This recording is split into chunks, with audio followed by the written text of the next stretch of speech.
You're listening to World of Empowerment Radio,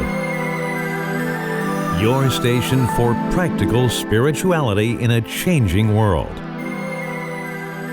And here are your hosts, Aingeal Rose and Ahonu. You are very welcome. My name is Ahonu, and this is my lovely twin flame, Aingeal Rose. That's right, huh? And Aingeal Rose and I have a real treat for you today. We will be interviewing a gentleman by the name of Charles Scamahorn. And Charles is one of those people who is an absolute wealth of information, isn't he, Aingeal Rose? He is. Mm-hmm. He has a knowledge that stretches back actually over 80 years. He likes to say 80 and a half. You'll hear him talking about that in due course. That's a child in him, It's the child in him. But you know what? It's a lovely quality because he's able to tell stories that have happened to him in his adult life, but it's like as if he still has that childish interest in life and in the world and in what's going on. But why it's of interest to us is because Aingeal Rose likes to tell the story of how she, when she was studying journalism or something, when she was a younger person, she wanted to interview her father and she wanted to interview older people. And you'll hear us talking about that. And we're looking to try and get at those gems of wisdom, that those beautiful, wonderful stories that they have about things that otherwise would be lost to us. That's right. And the reason we're having Charles on is because he's lived such an interesting life.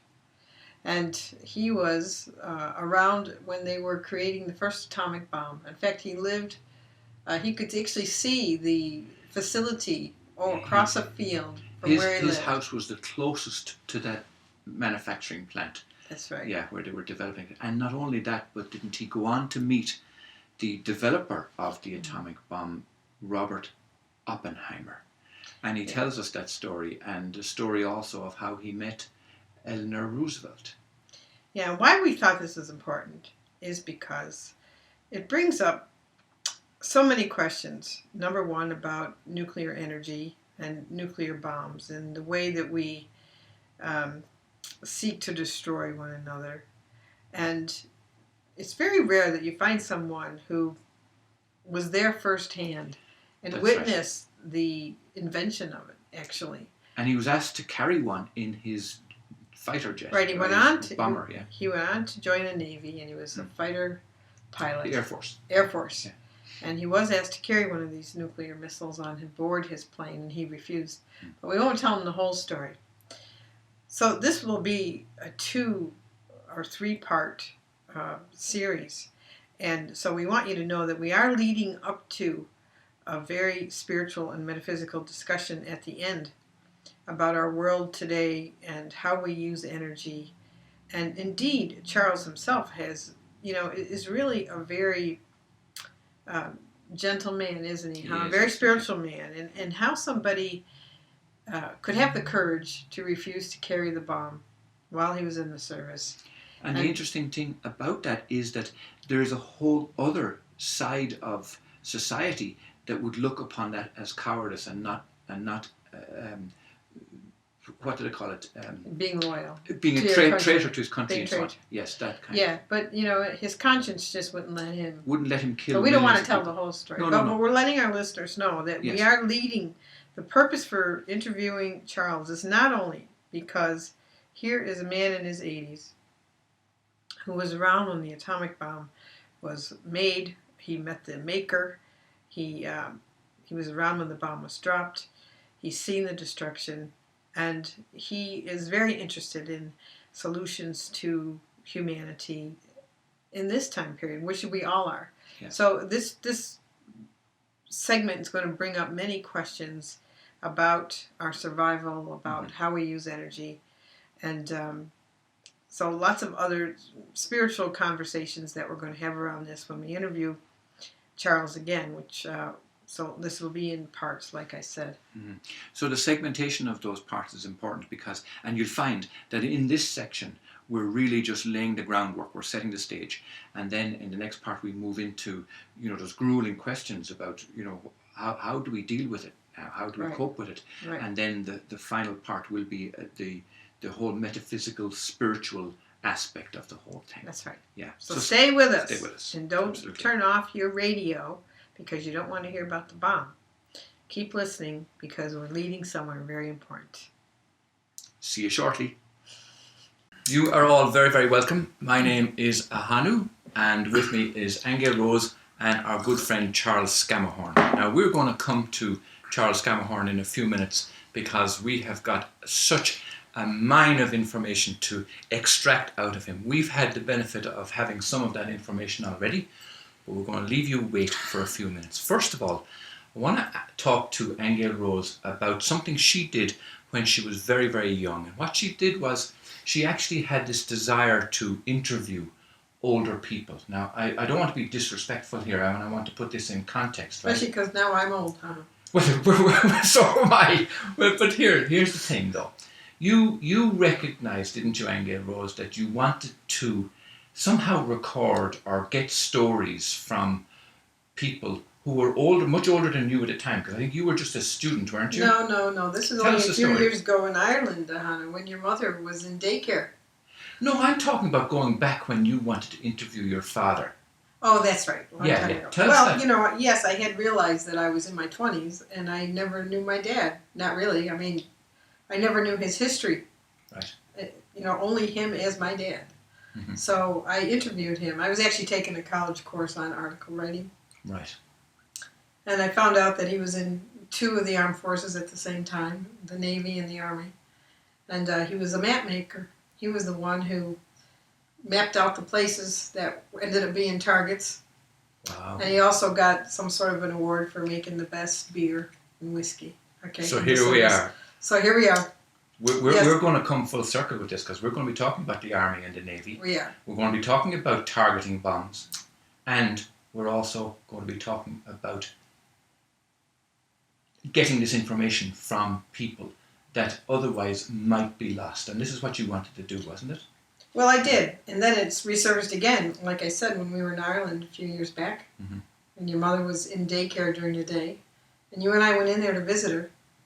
And I couldn't believe what I saw. I was just in shock. All that was there was all these chairs lined up against the wall, on all the walls, and all these elderly people just sitting there, like in a stupor. Mm-hmm. And I looked at them all and I thought, they probably all have such rich histories and stories to tell. Yes. That somebody ought to make it their business. Yes. To find out about these people. You know? And all their stories was effectively going to waste, wasn't it? I mean, that's what it looked like. They were. That their They would have died lives with them. was dying with them, yes. It was sad. It was very sad. And each one of them, though, you know, if we had the time or the wherewithal at that point to explore with each one of them, they would have had marvellous stories to tell and histories to tell. They would have. Yeah, that was valid to maybe their children when they were growing up, but now was being lost to the world. Right. Okay, so I wanted to put that age issue into context, and I said I wanted to do it with the utmost respect for Charles, who's with us, because you're 81, isn't that right?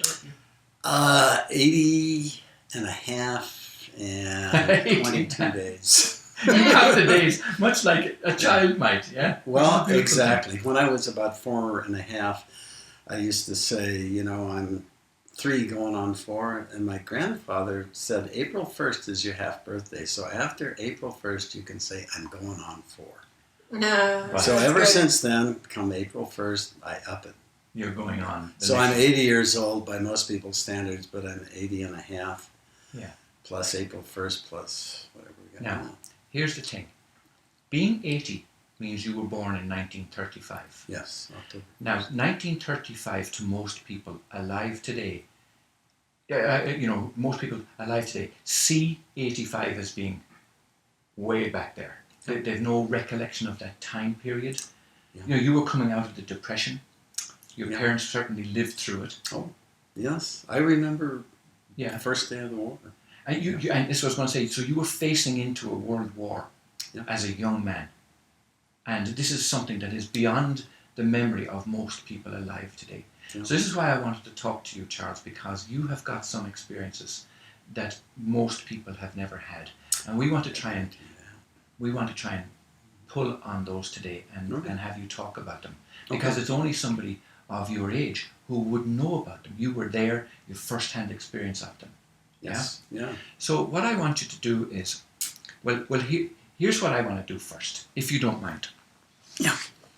I took the time to do a little bit of research earlier on, and I wanted to particularly look at the story of the atomic bomb, okay?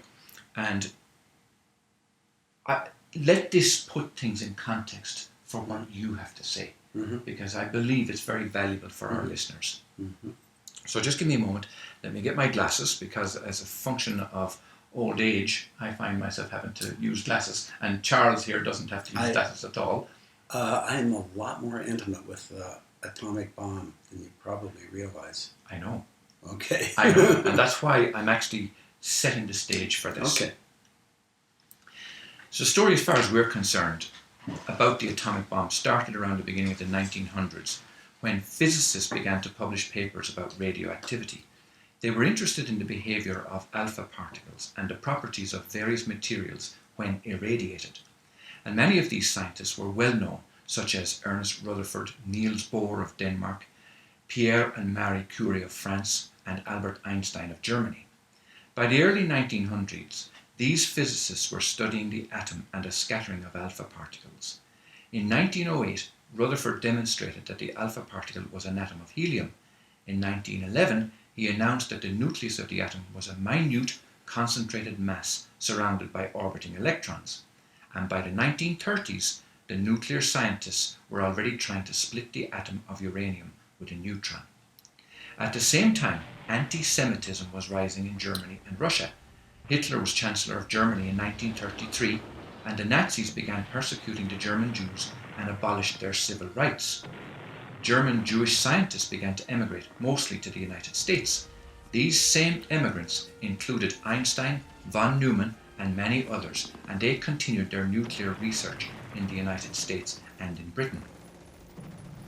By 1939, the thinking of nuclear scientists had progressed to the fission of uranium-235 isotope and the possibility of producing a massive atomic explosion with it.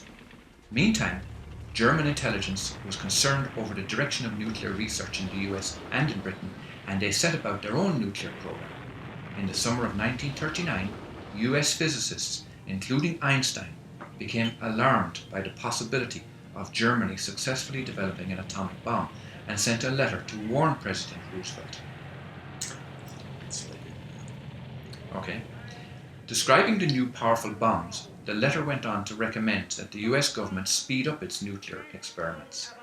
The following month saw nuclear committees spring up in the various departments of the US government, and the Japanese bombing of Pearl Harbor on December 7, 1941, only accelerated the development of the atomic bomb in the United States, until on the afternoon of December 2, 1942, they achieved a self-sustaining nuclear reaction using uranium-235. But then they discovered a new material called plutonium. The use of plutonium had several advantages over uranium-235. It had greater explosive power, it was lighter and smaller in size, and was easier to manufacture. The Manhattan Project, which was a name derived from its birthplace and used for security reasons, moved into high gear, and in September 1942, responsibility for that project was given to Leslie Groves, a colonel soon to be promoted to general in the Corps of Engineers. Groves selected Oak Ridge, Tennessee to be the site for a manufacturing plant for isotope separation to produce uranium-235 from uranium-238 in sufficient quantities to make atomic bombs and to make the plant ready for operation in January 1944. In early 1945, this Tennessee plant began shipping weapons-grade uranium-235 to Los Alamos, where weapons development was taking place. This is where our story comes around to our special guest today, Charles Scamahorn, because in early 1943, Groves selected Hanford, Washington as the best site for plutonium production. And isn't that where our young Charles Scamahorn moved to? So, when do I get to start talking? I'm going to give it to you in a second, because you're Okay. going to take over this entire conversation. I only want to set the stage here. Okay, fine. Yeah. So you were what? You were just What age would you have been in 1944? You were 9. Oh, I wasn't in. I moved to Hanford, across the street from it, actually, in 1949. 94. Okay, so you would have been 15 or thereabouts, Yeah. right? I was a sophomore in high school. Okay. Now that place is important, as we'll find out as time goes on. So this location was selected by General Groves, and he selected a man by the name of Robert Oppenheimer as the director of that facility, a man who you, Charles, were to meet in person, as we'll find out later on. But first, in early 1944, the Army Air Forces started to develop an atomic bomb delivery capability using the B-29 aircraft. The B-29 was a logical choice because of its long range, its superior high altitude performance, and the ability to carry an atomic bomb that was expected to weigh 9,000 to 10,000 pounds. Now, you were trained to fly that bomber, isn't that right? Not the B-29. Not the B-29? B-47. B-47, okay. So there will be some corrections in here because I'm trying to, as I say, just position all of this.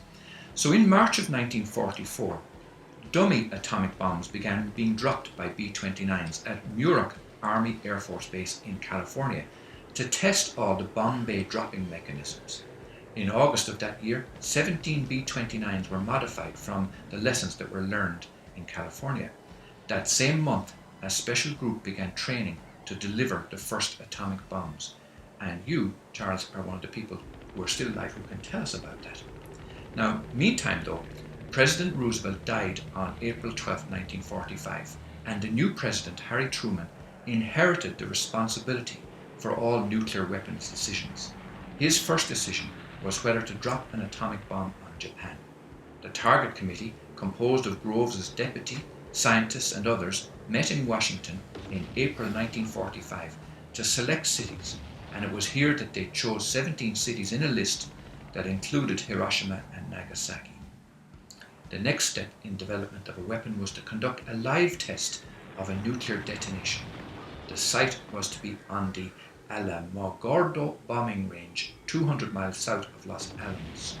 The test site, named Trinity, saw an implosion bomb using plutonium detonated on the 16th of July 1945, and its yield was estimated to have been in the range of 18.6 kilotons. Shortly before the Trinity test, the USS Indianapolis left San Francisco, carrying most of the parts for what was to be the first atomic bomb dropped on Japan. The bomb was called Little Boy.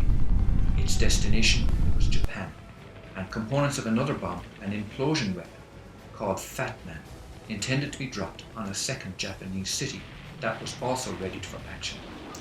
The directive releasing the atomic bomb for use listed the targets to be attacked and included Hiroshima and Nagasaki and referred to more than one bomb. On August 6, 1945, the B-29 Enola Gay, carrying Little Boy and piloted by the commander of the 509th Composite Group, Colonel Paul Tibbets, dropped its bomb on Hiroshima, destroying the city and causing possibly 140,000 deaths. The reports say the weather over the target was satisfactory, and the bombardier Major Thomas Ferriby was able to use a visual approach. How very practical indeed. The yield of the bomb was 12.5 kilotons. A couple of days later, on August 9th, another B-29 boxcar, piloted by Major Charles Sweeney, dropped the atomic bomb called Fat Man on Nagasaki. Deaths at Nagasaki were estimated at approximately 70,000 people, less than at Hiroshima because of the steep hills surrounding the city. That yield was 22 kilotons. On August 15th, the Emperor of Japan surrendered. In his address to the nation, the Emperor cited that the Americans had begun to employ a new and most cruel bomb, the power of which to do damage is indeed incalculable, and that this, along with the war situation, was the reason for his accepting the surrender terms. Now, Charles, I know this stirs up stuff for you big time. Mm-hmm. And I really want you to tell us, as best you can, the circumstances surrounding all that. So you were a young boy, as you say, sophomore in high school, and you moved to this place where the atomic bomb had been developed. Take it from there and tell us, like, in the minds of a young child, what was going on in your mind at that point in time? Well, when I got to Richland, which is the small city that's immediately adjacent to the Hanford Project, there were so few houses that we were compelled to live in a trailer park. It was at one time, shortly before I got there actually, 8,000 trailers. Wow. I think it was that big. Or 8,000. It was big. It was Were a lot of people moving there? Or was it that those people just lived in trailers because there was no housing? There was no housing. Right. So they were building the Hanford Project and they needed people there quick. Quickest way to get them there was in trailers. So were they mostly working in this nuclear plant, were they? They were building it. They were building it, right. Yeah. Yeah. Okay. They were building, to some degree, a small city. And in addition to that, not in addition to it, the primary reason for being there was to build the reactors and the various equipment necessary to make plutonium. That's what we were making. Okay. At Hanford, Now, had you any uranium idea? was back east. Had you any idea at that time, as a child, that you were going to be involved in the military, that you were going to be in the Air Force, that you was that a desire? People in my family, both sides of my family, were involved in aviation in World War II. Both sides. Okay. My father's brother, also named Charles Scamahorn, flew 30 missions over Germany, then flew the equivalent number out of India. He was a gunner, B-29 at that time, B-17 over World War II over Germany, and B-29 out of India, and then later out of Guam. And so he flew, it's amazing, he survived. And then after that war, he was still in the Air Force in B-29s over Korea and flew a lot of missions over there, which sounded even more dangerous when he described them. Right. I don't know total number of missions he flew, but it's probably 100 combat missions. So this was the environment in which you grew up, though. You were familiar with this kind of conflict. Yeah. It's kind of strange for me because I knew him extremely well as a child because we used to go hunting together when I was like 5, and he was about 10 years older than I, so about 15. And I used to come back with more ground squirrels than he did because I'm only being half as big, could get close to the ground squirrels before I shot. Yeah. At 5 years old, I had a one-shot .22, and I wasn't allowed to put the bullet into the gun until I was pointed at the squirrel. Okay. So anyway, it was, although I was only 5, it was fairly safe. Mm-hmm. Anyway, we moved to Richland in 1949, and by that time, I was not an adult, but, I was a high school sophomore. Mm-hmm. And our first place living was in the North Richland, a huge trailer park. My father and mother went their separate ways. My mother remarried a man. We moved to Moses Lake. We were up there for 6 months. While I was in Moses Lake, we were in our classroom. They said, "Oh, everybody look out the window. We're going to see a new airplane fly into Moses Lake Test Center." It was the very first flight of the very first B-52. Okay. Okay, now the B-52 was the follow-on to the B-47. It's a much bigger plane, but it's very similar. Mm-hmm. And Boeing built both of them, and they probably had... And it was capable of carrying these bigger bombs. Bigger load, much bigger. The B-47 was a 3-crew person. That was first flight, probably into Moses Lake also. It was in 1947. It makes it easy to remember. The B-52 first flight was 1952. So it's easy to remember the numbers. Right, yeah. B-52 is so still around. You were witnessing the development of this technology, effectively. Yeah, I was literally looking out the window. You were looking out the window at it. Yeah. Now, when I was a senior in high school, we moved back from Moses Lake, back to North Richland with my stepfather and my mother. And where we were living then was on Q Street, the last house on trailer house. And directly across the street were the reactors. Now, there was a big field there, and it was maybe half a mile over to where the reactor was, but there was absolutely nobody between me and it. And were you aware or sensitive enough at that point in time to know what was going on in that reactor? Like, yeah. I was a senior in high school by that time. Okay. And believe it or not, I've always been relatively up on these things. Okay. I have a couple of really sad stories to tell. One I got to tell this story. It's about when I was in Moses Lake, and I'd taken this physics class, and because I hadn't been there for the whole time, the teacher said, well, just take the final exam. It's kind of a national kind of exam, and I'll give you whatever grade you got. Well, I aced it. The next best guy got maybe 90% of them, in our class. And here's what the teacher said. He said, Charles, I know you couldn't possibly have gotten that good of a score, so I'm going to give you a C, because I know you cheated. Oh, boy. Oh, no. Well, that's happened to me a number of times in my life. Oh, geez. But that one was so classic. Anyway, we moved back to Richland. Across the street was the plutonium reactors. Okay, I had no thought I would be a pilot in the Air Force at that time. I went off to college at Washington State, Pullman, Washington, and because at that time the Korean War was going, I got my 2S student deferment. But that was only good for 2 years. When I became a junior, my 2S would be gone, and I would be 1A, and I might get drafted at any moment. So I took advanced ROTC. And to do that, I had to take, it was like a 3-hour-long examination.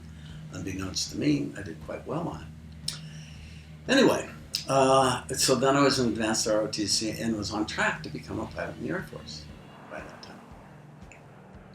Okay, kind of fast forward through a few things. In a year and a half later, I've always been a kind of Unitarian, and I was the president of the Channing Club, which is the Unitarian student college-age group. And it was kind of the middle of the spring, and a friend of mine said, hey, do you know about the Encampment for Citizenship? It's in New York City, and you can go there and meet a lot of really neat people. And that was about all I knew about it.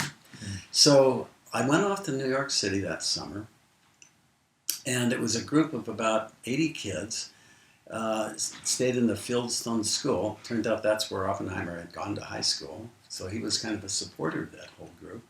Okay. And because of that, I got to meet Eleanor Roosevelt, just part of a group that drove up to her house at Hyde Park. As I went through the line, she said, you know, Charles, we're related. Eleanor Roosevelt said to you... That's the only words she ever spoke to me. We're related. We're related. And I got so shocked at that. I think even as an 18-year-old, I was speechless, and I just kind of ran away. I thought, what? So she was first lady at that point? Yeah. No. Her husband had died by then. Okay. Right. But she was still the premier woman in America. Right, yeah. right. And in the United Nations, in a way. Now, so in what way are you related? I think I might be related on both sides of my family.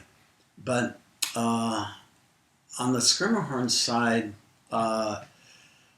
America's first lady in the year 1900 was the Mrs. Astor, Caroline Scamahorn Astor. Oh, interesting. Yeah. And then when I was looking this up a while back, I discovered that her youngest son's middle name was Aspinall. Well, that's my mother's maiden name.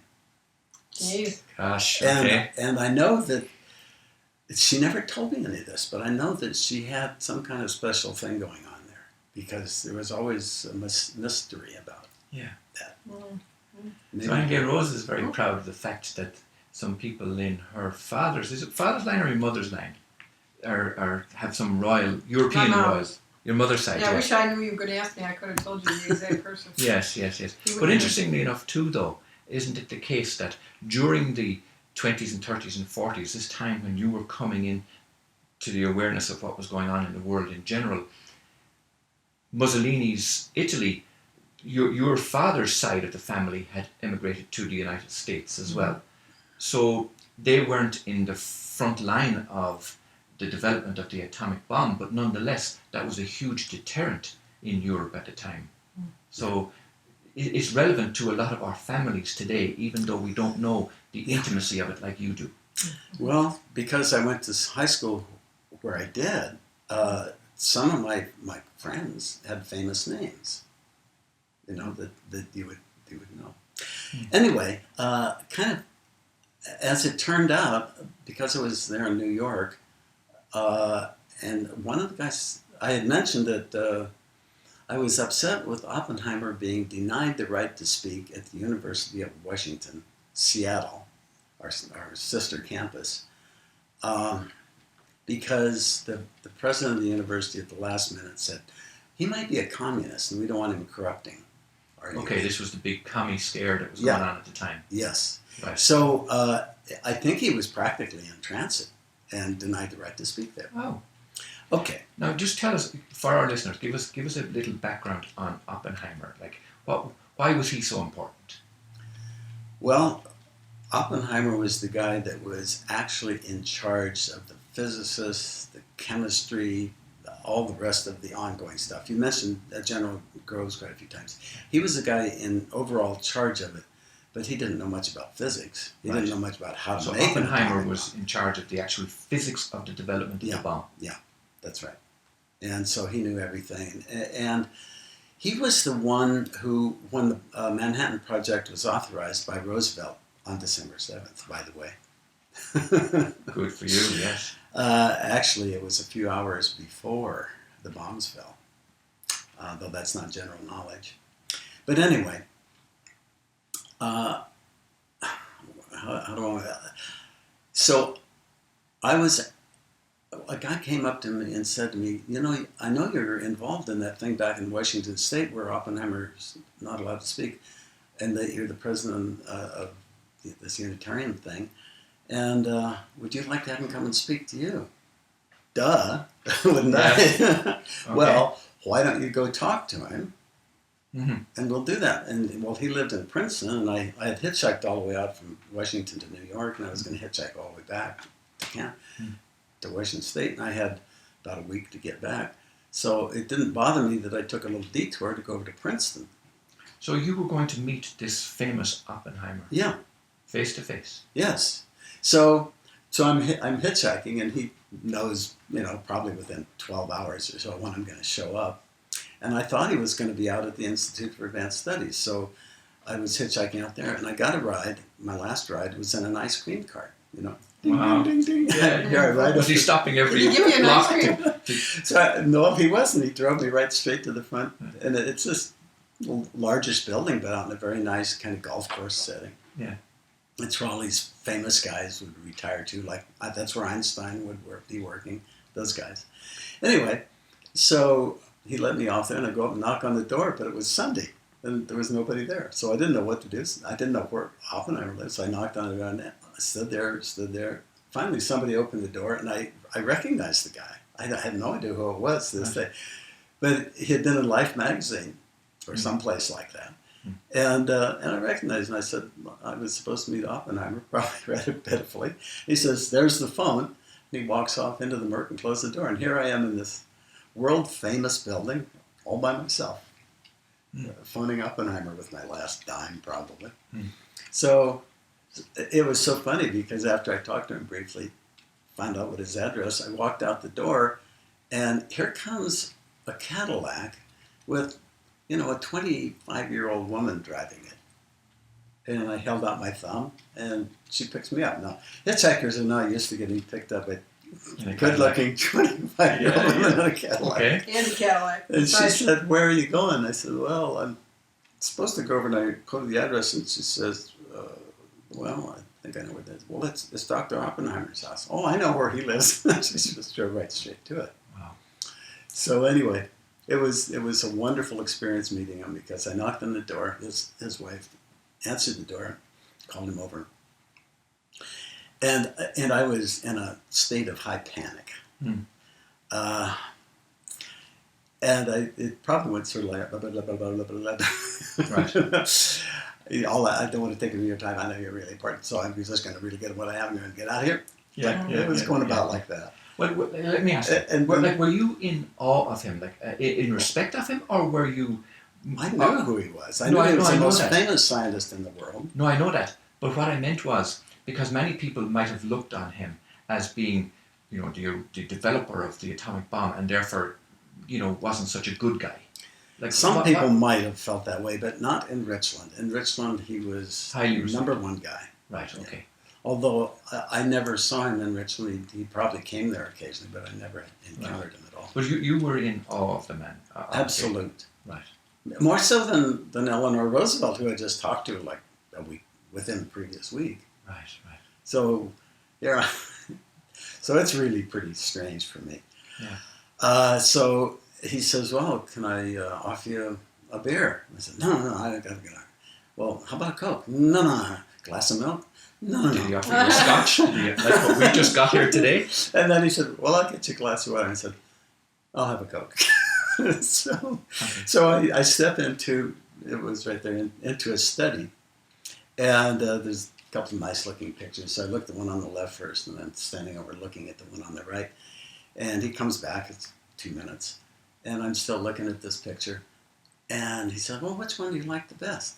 And the thing about it is, he was so courteous, so kind, so sweet. Mm-hmm. The most pleasant man I've ever met in my life. No doubt about it. Right. Anyway, so he says, "Which picture do you like?" And I said, "Oh, I kind of like that one." And he said, "Well, then here's the one I'm looking at." And he said, "Well, I really like this one." I discovered, I have a picture, I put it on my blog the other day, him standing in front of his favorite picture, a Vincent van Gogh. An original. Wow. Vincent van Gogh. Gosh. And you can go online and see pictures of him standing in front of it. Did you get your picture taken with him?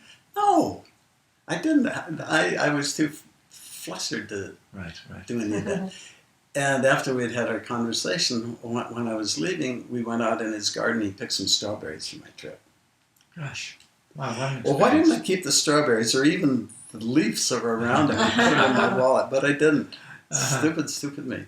I would love to be able to say, "Hey, Oppenheimer gave me these." I know. Let us just remind our listeners and our viewers that we're speaking with Charles Scamahorn, who is 80 and a half, going on 81. Yep. Going on 81.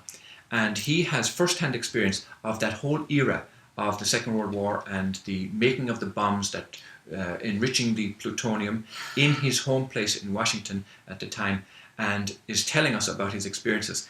And we are blessed to actually be here with him and to learn from you about this particular time period in history. But we do need to take a very, very quick little studio break. Stay with us, because when we come back, we're going to be getting into the metaphysics of this. We're going to be have a look at the spiritual side of this for you. We want to try and get at its impact on you. So stay with us. We'll be right back.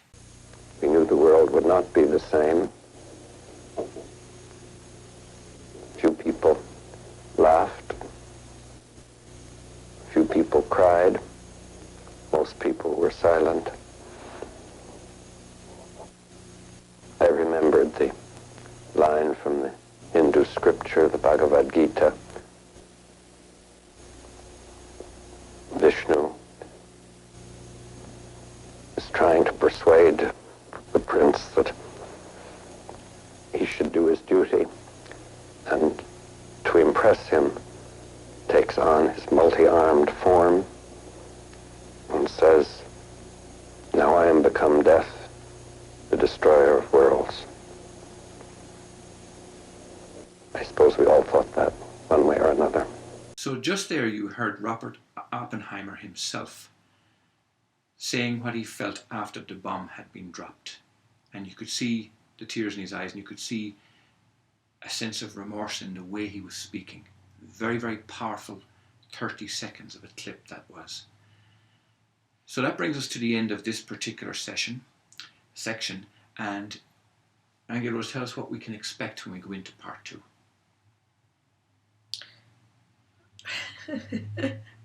Well, I don't know. I don't remember. Well, yes, we are going to go into a few more stories from Charles about this, but also we're coming full speed now from the Second World War all the way up to the 50s, 60s, and into the present day. And we're taking a quick look at how he perceives the world as it is right now and where it's going as far as he's concerned, coming from that background. That's right. And also he made this comment more than once during the interview about meeting specific powerful people and how nice they were. And specifically Oppenheimer, what a nice man he was. And then here you are at the end of the last segment, seeing the man with tears in his eyes after the bomb that he created has been dropped. And so one of our metaphysical conversations we're going to have eventually is, what is that all about? I'm very curious as to how somebody could be such a nice person, be a genius in terms of creating a weapon like this, and then have such sadness when it's actually used. And so what is that in humanity? Yes, and one of the things I felt from Oppenheimer's few words there was that he had no idea himself of the level of destruction that was capable coming out of what he had created. Right. So I think the conversation actually is interesting from that point of view, that how does a good man go wrong, or how does a good man come to terms with that kind of guilt, perhaps, or whatever it is that arises from their actions. Right. Or even the karmic implications of it, and so on. The other thing we want to take a quick look at too, in part 3 perhaps, is they talk about this whole business of the atomic bomb having blown a hole in the atmosphere and attracting the attention of extraterrestrials. We're going to be taking a look at that in segment 3 too. So do stay with us. Stay with us.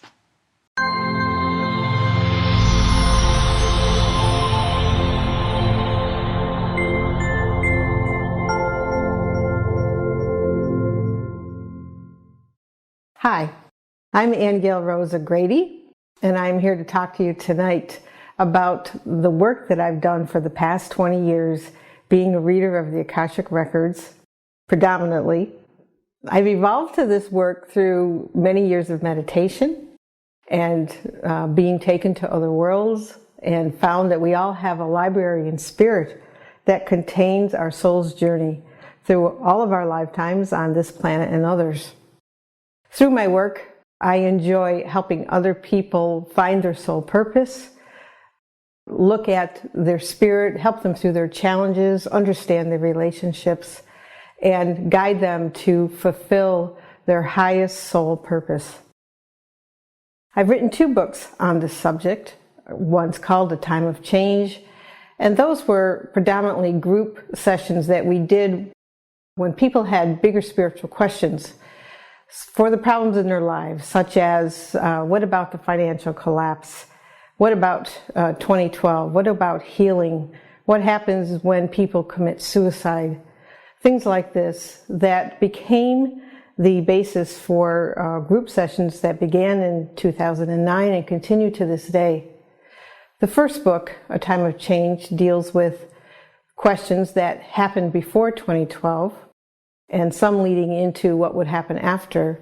And the second book, The Nature of Reality, deals with questions people asked about consciousness, what is God, what's the origin of creation, what about time and dimensions, what about dreams, why do we dream, and love and miracles and topics such as that. I'm also a personal Akashic Record consultant, and I'm also a business consultant through the Akashic Records. I feel these ways of going into the records and helping people in their personal lives and in their business adds an extra sacred dimension to their life here. If you're interested in seeing more about my work, you can go to aingealrose.com or worldofempowerment.com. Thank you. You have been listening to Aingeal Rose and Ahonu on World of Empowerment Radio, your station for practical spirituality in a changing world.